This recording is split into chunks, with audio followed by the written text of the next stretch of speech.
Hello there, Sarah from 17 once again. This is my Gravity Daze walkthrough. This is episode 9, Letting Old Ghosts Die. And we are dive kicking our way from platform to platform to get to Adestria, the factory district, and we're going to be doing a mission here that involves, I believe, fighting the imposter from a previous video. And he's going to turn into a double-headed dragon, and we're going to kick him in the dick. So talk to this guy. I love those little title cards. I wish I could have captured all of them for you, but sometimes when you skip cutscenes, it skips the title cards as well, and there's no way I was sitting through the cutscenes again, even though they do have a lot of charm, and I really enjoyed them the first time. I am such an impatient gamer, it's not even funny. I don't know why this sense of entitlement has poisoned my entire life, but it has. My impatience for video games is borderline absurd. And it makes no sense to me, because I grew up in... I had a Commodore 64. I sat there for weeks waiting for shit to load that never loaded and, you know, still somehow thought it was going to load when it never did. I had a PlayStation 1. I have experienced, you know, load times like Hitman. Yet, I have zero patience and tolerance for them anymore because we're so spoiled. And I suppose if I was really the ultimate anal person for this, I would play on PC with an SSD. But to me, I think there should be load times. I do. I think if a game didn't have them, we wouldn't know what to do with ourselves, and we wouldn't have an excuse to procrastinate or go do other things. But at the same time, they have to be under control, as we get to see a nice, questionable Icky 2-cent angle there. And I'm trying to pick up this bomb, and I'm having no luck. Look at the colour palette, though. I love this game. For a game that really does look like Modern Warfare 3, dogshit brown, most of it. It also looks wonderfully beautiful at times too. It's kind of the ultimate troll. It's the dogshit brown game that isn't dogshit brown, and I really appreciate that in just a swath, in a froth of dogshit brown games. Everyone's complaining that Dark Souls 3 looks too brown, and I can understand that, but I've seen screenshots of areas that didn't look like the inside of a colon, so I have a lot of faith. And I don't actually know if the colon interior is brown, but I'm just using it here for the creative license of that particular statement. So don't sue me, medical guild people. But you'll notice I also do not have any upgraded kicks, so when I beat people up on the ground, it's kind of... Can you remember in Fist of the North Star, when Kenshiro starts fighting Mr. Hart? And Mr. Hart's just kind of like, I'm a big fat dude, you can't hurt me. And then he does that super cheeky poke of death. He just does that to get all the fat rolls aside, and then he just does like, I don't even know the name, like North Star, sexy tickly, sexy finger bang, boom, and he pokes him in the middle of his recesses of fat, and the guy's like, haha, that didn't hurt, and then he starts bubbling and he just explodes. Oh, I was way too young to watch that anime. What a glorious anime that is. But dive kicking is the recipe for this particular video, and this game indeed, as we rescue these officers, and I continue to talk about sandbox games. Will probably be a good one. But we are entitled with loading screens, and it doesn't make sense, does it? I wish they were much faster than they are in a lot of cases, but I don't know what goes into it. If I was an engineer, or an engineer for hardware, for programming and gaming, I don't mean some guy who knows how to fix shit and do awesome stuff and keep the world running. Which is funny, because... Anybody see when DSP... his argument against people trolling him for being bad at games was that he's going to do something productive with his time, like play video games. You know, I've got a life. I'm going to do something productive with my time. I'm going to play video games. And it's everybody there just like, did he just say that? And don't get me wrong, guys. There's nothing wrong with playing games. I would be the biggest hypocrite in the world if I said there was, because I love them and I put a lot of time into them. But at the same time, when I'm thinking productivity and I'm thinking playing video games, that wouldn't be the first thing I would have thought to do there, unless it's something specifically, you know, for YouTube, or specific... Say, for instance, if you paid me to make you a walkthrough, or to make you some kind of video, then I would say that that was a productive use of my gaming time. Because I'm being commissioned to make something, and that's different. But I think DSP's kind of warped the whole... He makes a living off of YouTube, and thus now he only ever plays games for YouTube, so he never plays games outside of it. And I think he's poisoned his perspective on what playing games is, because playing games to a lot of people is the thing you do to relax after you've done your work, after you've done your 10-hour shift, you know, hammering nails in with your face and callousing your hands and breaking your back and all that other really tough stuff that a lot of people have to do. So when he's like, oh, I'm too tired after playing 3 hours of video games, and everyone's like, are you fucking kidding me? He just doesn't get it because he's just tilted his perspective so much. It's very strange. But this is a fight, so I'm going to show you the new super move we got, which is, I think, hold forward when you press, is it B?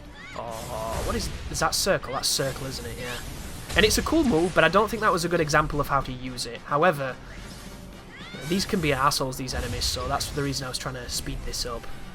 As we dive kick and we thunder around the arena as this dude hops around. And he reminds me of something, that particular Nevi, but I can't tell you what it is. As I kick the boss and he just disappears.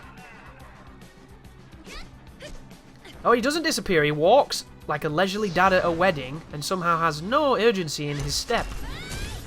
Guy's a beast.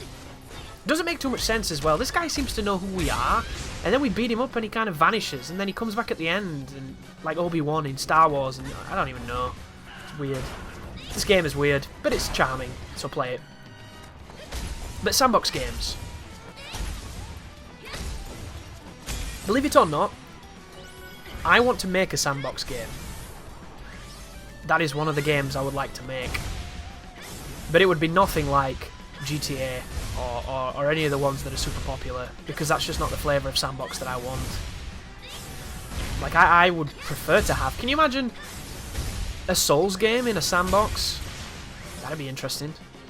That'd be something worth seeing, if it was of the quality of those games for the full entire thing. Like, look what Star Ocean does in its RPG space. RPGs were once thought to be these very limited kind of games, and they've gradually evolved in certain ways, but I don't think they've evolved enough. They could be so much more than what they are. And that's one of the things I never understood about RPGs, where the technology got better, but the RPGs got worse. Did you ever notice that? And that's not nostalgia, that, folks, it's fact. Because there are some of those old RPGs, the risks that they took, the mechanics that they employed, and just the really crazy scenarios they had you doing were fantastic. And then the most recent ones, like, the biggest criticisms you can give them is they're too safe. They're so safe. Like, everyone asks me, oh, you're a Final Fantasy fan, you must love Lost Odyssey. You must think Lost Odyssey is a great game. I hated Lost Odyssey. I absolutely hated it. And I hated the fact I hated it because it had my favourite RPG director and my favourite Japanese composer. And together, they managed to make a game that put me to sleep. The only part of that game I enjoyed was the dreams and reading the dreams. That was it. Because those dreams were written really well. And I enjoyed the narrative that they wove in those moments. But that game couldn't have been more safe if it had fucking tried. Which is why I will always prefer any other game that tries something that I've not seen before in that moment. Like, look at Legend of Dragoon. Legend of Dragoon is a game that essentially ripped off Final Fantasy VII, because 7 was massive at that time. And I have no idea if that has any kind of validity to it, because I don't know enough about Legend of Dragoon. But what I do know is everybody knows Final Fantasy VII, and not everybody knows Legend of Dragoon, and that's a massive shame, because while it is, you know, kind of like a cookie-cutter Final Fantasy, it's a fantastic game. And it has a combat system that's very similar to Vagrant Story, where you time your attacks to get additional attacks, and it keeps the combat super interesting the full way through. And then you have Lost Odyssey that comes on like 20 years later that utilises the same feature and somehow makes it boring. How do you do that? How do you make a feature that worked really well and was super interesting in Legend of Dragoon, and then you simplify it and make it worthless and dull? So weird. It bugged me so much, and RPGs could go so many different ways, but they play them really safe. And I've been looking at, what's its name now? Is it Integrity and Faithlessness, the new Star Ocean? And I'm really scared. That game looks like all the stuff that made the last one really bad is the basis of this game. And it just, I don't know, I'm scared, I'm really scared. Because say what you want about Till the End of Time, or whatever it was called. I always forget the name. It was A New Hope, wasn't it? Or A Last Hope, I think. A Last Hope. The combat in that game was wonderful. The crafting in those games is really good, and some of the optional dungeons and the optional bosses and things are tough as nails, and that's the cool aspect of those games. But the storylines and like the fucking girls that have the awful voices and the terrible voice acting, and it's brutal at times to get through some of that. Like, once I played that game, I skipped the cutscenes every single time because it really killed me. And I didn't remember the one on the PS2 being that bad. I don't know if it was. I should really talk about this boss. Would it surprise you if I'm going to tell you to dive kick the face? The problem here is you have to wait for him to stop his animation so that he'll rest his heads. Because if he doesn't, it can be very difficult to target them. And I'm dive kicking at this moment to try and get away from the projectiles he fires. They're not difficult to dodge, but sometimes they just have a really good tracking on them, so you need to be careful.